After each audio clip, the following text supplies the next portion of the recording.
Hi guys! Good day sa lahat. Meron akong ikunting ituturo kung paano mag-top up dito sa e-top katulad ng mga ginagamit namin sa Grab. Ang passenger, yung puti na Grab passenger. Kasi meron kaming kasamahan na hindi pa alam kung paano mag-top up dito sa e-top. Sayang din kasi guys, top up siya ng top up sa 7-Eleven, 15 pesos kada top up. Dito libre lang, kaya umpisa na natin. Unang-una, i-download nyo muna yung passenger.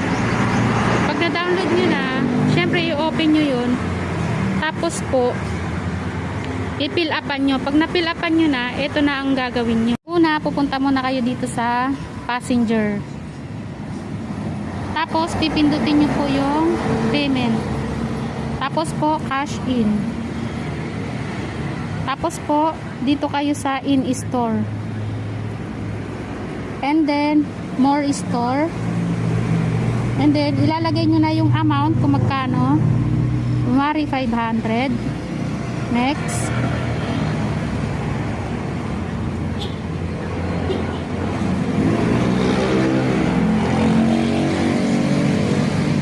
and then ayan na.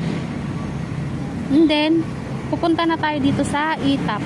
Dito sa e-top guys, pupunta kayo dito sa rider, proceed, and then grab.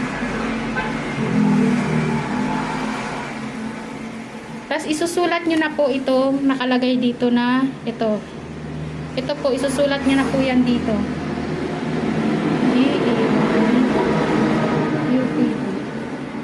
QPD G90 Q4. And then titingnan nyo po muna ulit, siguraduhin nyo yan po yung nakasulat dyan. Ayan, DEY QPD G9Q4. I-sure nyo lang na tama, and then proceed. Tapos cellphone number, ayan po yung mobile number, 0954.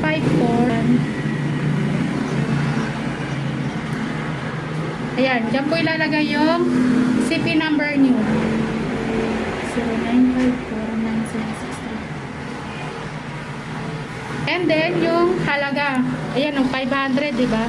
500, kaya yun ang isusulat nyo, 500.